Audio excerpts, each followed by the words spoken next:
बीच एक बड़ी खबर आपको बता दें, जहां महाराष्ट्र का सीएम बनने के बाद गोवा पहुंचे शिंदे। कल देर रात गोवा पहुंचने पर जोरदार उनका स्वागत हुआ। गोवा के सीएम प्रमोद सावंत ने उनका स्वागत किया। अपने समर्थक विधायकों से आज वो मुलाकात करेंगे। तो कल देर रात गोवा पहुंचे हैं एकनाथ शिंदे। तमाम जो विधायक है वो एकनाथ शिंदे के साथ मौजूद हैं। और ऐसे में आपको बता दें कि शपथ लेने के बाद, मुख्यमंत्री पद की शपथ लेने के बाद एकनाथ शिंदे गोवा गए और यहां पर मुख्यमंत्री गोवा के प्रमोद सावंत ने उनका स्वागत किया। इसके साथ ही आपको बता दें कि क्योंकि फ्लो टेस्ट भी होगा और उसके पहले तमाम विधायकों से बातचीत करेंगे एकनाथ शिंदे, रणनीति तैयार करेंगे फ्लो टेस्ट को लेकर। बधाइयों का तांता लगा हुआ है एकनाथ शिंदे के लिए, क्योंकि एकनाथ शिंदे ने मुख्यमंत्री पद की शपथ ले ली। देवेंद्र फडणवीस जो है वो डिप्टी सीएम बन गए हैं, जो किसी ने नहीं सोचा था कि एकनाथ शिंदे शपथ लेंगे। हालांकि राजनीति में वही होता है जो कोई नहीं सोच सकता। और ऐसे में एकनाथ शिंदे ने शपथ ले ली है और वो गोवा भी पहुंचे। दूसरी बड़ी खबर आपको बता दें, ईडी के सामने आज संजय राउत पेश होंगे।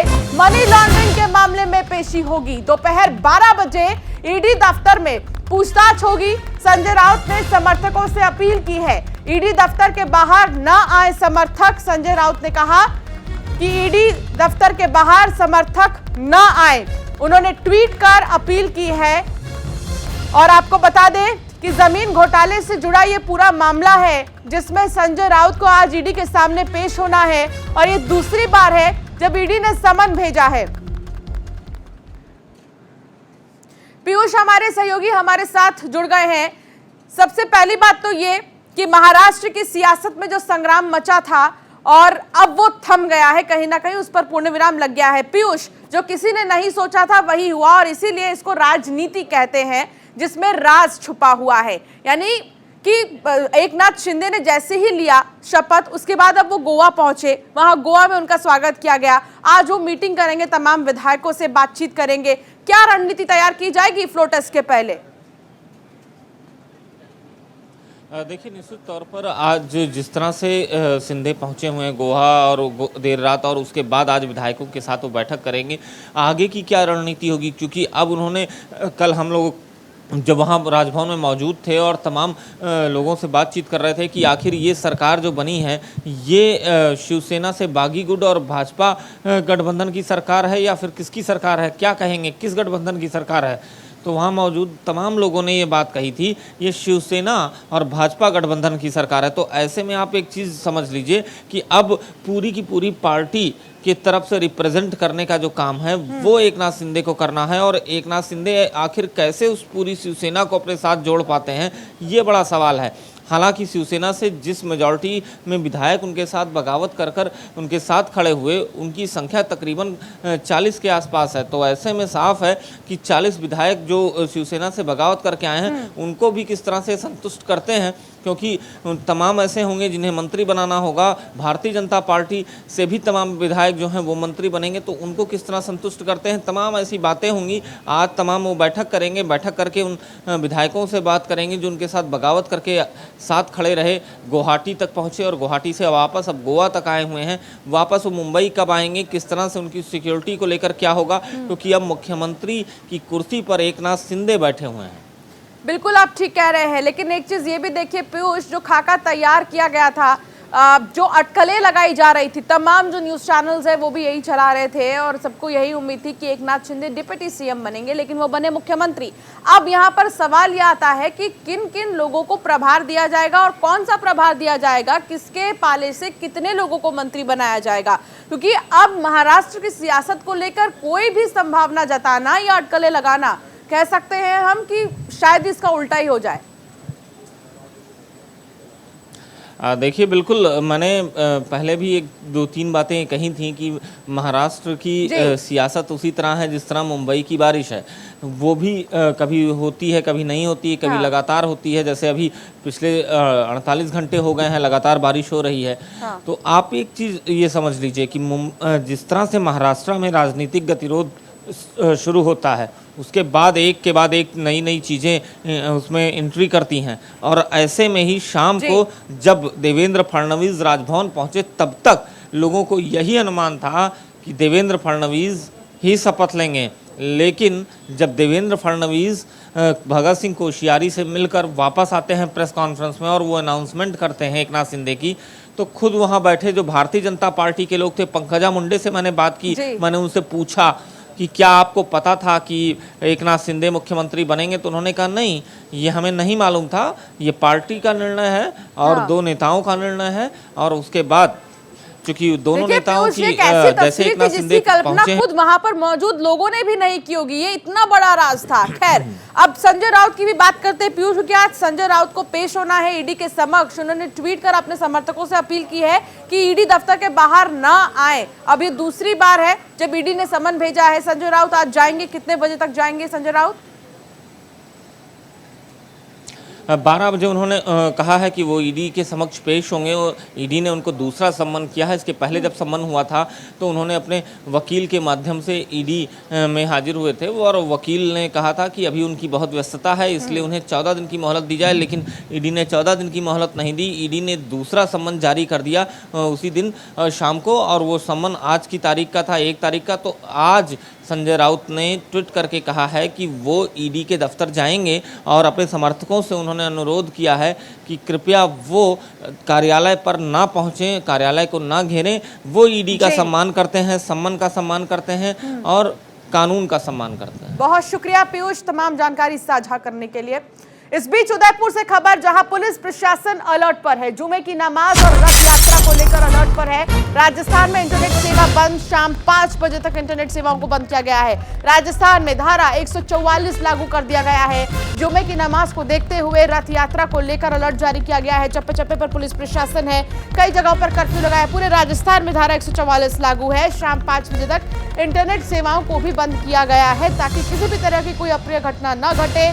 मौजूदा समय में उदयपुर में जो हत्याकांड हुआ है उसके बाद से ही प्रशासन चाक चौबंद है, चप्पे चप्पे पर पुलिस बल तैनात है और तमाम एजेंसीज भी एक्टिव है, क्योंकि जिन 2 लोगों को पाया गया आरोपी, वो दोनों ही आपको बता दें कि एक ऑर्गेनाइजेशन से जुड़े थे, दावत इस्लामी, जिसका सेंटर कानपुर में है। अब ऐसे में किसी भी तरह की कोई अप्रिय घटना न घटे, इसको देखते हुए सतर्कता बढ़ा दी गई है। तो राजस्थान में आपको बता दें 32 अफसरों के तबादले हुए हैं। सुरक्षा के मद्देनजर ये फैसला लिया गया है। राजस्थान में 32 आईपीएस के तबादले हुए हैं और साथ ही सुरक्षा के मद्देनजर ये फैसला लिया गया है। आईजी उदयपुर को भी हटाया गया। उदयपुर के एसपी पर भी गाज गिरी है। कन्हैया लाल हत्याकांड में लापरवाही का आरोप है इन पर। जुमे की नमाज के चलते आज सुरक्षा कड़ी कर दी गई है और 32 ऐसे आईपीएस ऑफिसर्स हैं जिनके तबादले किए गए हैं। जगन्नाथ यात्रा को लेकर भी भारी पुलिस बल को तैनात किया गया है। तो आज 2 महत्वपूर्ण चीजें हैं। एक तो पहली बात, जगन्नाथ यात्रा निकाली जाएगी, तो दूसरी चीज जुमे की नमाज है और 2 पक्ष आपस में न भिड़े, शांति की स्थिति बनी रहे, इसको ध्यान में रखते हुए यह फैसला लिया गया और सुरक्षा चाक चौबंद है। तो इधर राजस्थान के हालात पर केंद्रीय मंत्री गजेंद्र सिंह शेखावत ने सूबे की गहलोत सरकार पर जमकर हमला बोला। उन्होंने कहा कि प्रदेश में लॉ एंड ऑर्डर नाम की चीज ही नहीं है। क्या कुछ कहा उन्होंने, आपको सुनाते हैं। बड़े बड़े सांप्रदायिक दंगे हुए, जिनको दंगा तक मानने के लिए से सरकार ने इनकार कर दिया, मुख्यमंत्री जी ने इनकार कर दिया। उन सारी घटनाओं के अतिरिक्त जिस तरह से राजस्थान में माफिया बेलगाम हो गया है, चाहे वो बजरी माफिया हो, चाहे वो खनन माफिया हो, चाहे और कोई तरह का माफिया हो, शराब माफिया हो, जिस तरह से राजस्थान की बहू बेटियों बच्चियों को व्यभिचारियों और बलात्कारियों के सामने खुला छोड़ दिया गया है। राजस्थान को रेप कैपिटल बना दिया गया है। राजस्थान जिस तरह से भ्रष्टाचार की राजधानी बन गया है, राजस्थान में जिस तरह से खुली आम गैंग वॉर्स हो रही हैं, अपराधियों को थाने से छुड़ाया जा रहा है और ये पिछले 3 साल के कालखंड में अपराधियों के हौसले बढ़ते गए। अपराधियों को मजहब के आधार पर जो है संरक्षण दिया गया, तुष्टीकरण किया गया, जांच में तुष्टीकरण किया गया, लीपापोती करके उनको बचाने की कोशिशें की गई। तो राजस्थान में सुरक्षा के चाक चौबंद इंतजाम है, चप्पे चप्पे पर तैनात है पुलिस बल। दीपक हमारे सहयोगी हमारे साथ जुड़ गए हैं फोन लाइन पर। दीपक, देखिए इंटरनेट सेवा 5 बजे तक बंद कर दी गई है ताकि किसी भी तरह की कोई अप्रिय घटना न घटे। इसके अलावा क्योंकि आज जुमे की नमाज के साथ साथ जगन्नाथ यात्रा भी निकाली जाएगी, तो क्या व्यवस्थाएं हैं मौजूदा समय में राजस्थान में?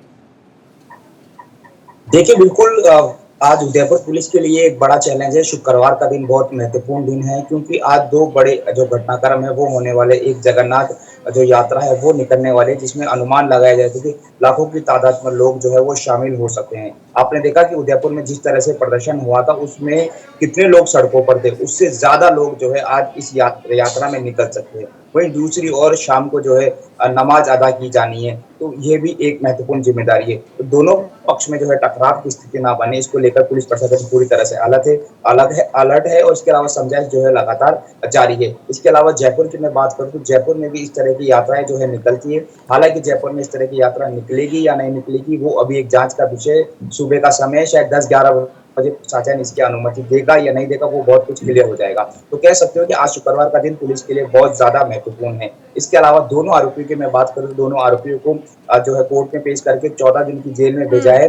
इनको अजमेर जेल में शिफ्ट किया जा रहा है। राजस्थान में अजमेर जेल जो है काफी हाई सिक्योरिटी हाईटेक मानी जाती है, तो वहां पर इनको सुरक्षित रहेंगे, वहां पर इनको जो है शिफ्ट कर दिया गया है। इसके अलावा अगर एनआईए इनको अपनी कस्टडी में लेगी तो एनआईए कोर्ट जयपुर में है, तो हो सकता है अजमेर से जयपुर का रास्ता ज्यादा दूर नहीं है, तो हो सकता है इनको आज शाम को या कल शाम तक दोनों आरोपियों को एनआईए कोर्ट में पेश कर सकती है। ठीक है, इस बात आगे भी आपसे जानकारी लूंगी। हमारे साथ हमारे वरिष्ठ सहयोगी जुड़ गए हैं, सरफराज सैफी जी। सरफराज जी, देखिए उदयपुर में जो कांड हुआ, हत्याकांड, उसके बाद से ही पुलिस प्रशासन अलर्ट पर है। आज दो महत्वपूर्ण फेस्टिवल्स हम कह सकते हैं, जुमे की नमाज और दूसरी चीज जगन्नाथ यात्रा भी निकाली जाएगी। तो ऐसे में शांति की स्थिति बनी रहे, इसको देखते हुए पुलिस प्रशासन एक्टिव है। लेकिन मौजूदा समय में जो हालात उदयपुर के हैं, क्या समझा जाए?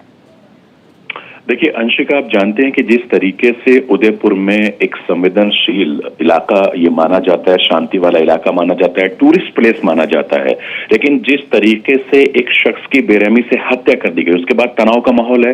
पिछले 3 दिन से इंटरनेट बंद है, एटीएम्स बंद हैं, होटल्स सिर्फ चालू हैं, लेकिन वहां पर भी इंटरनेट नहीं चल रहा है।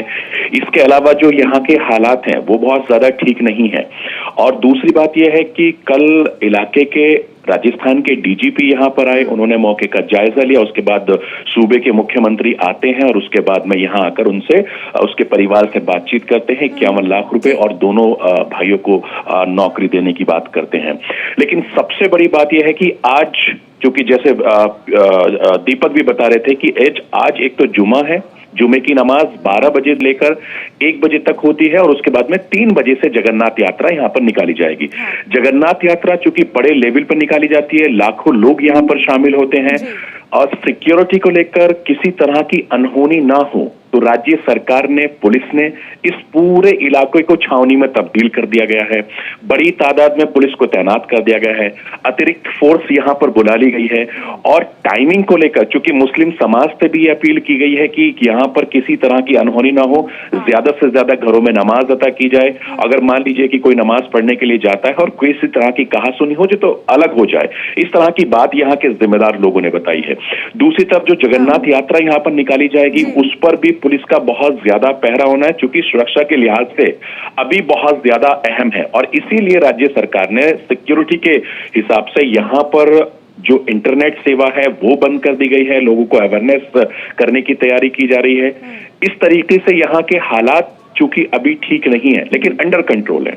अंशिका, बहुत शुक्रिया सरफराज जी तमाम बातचीत के लिए।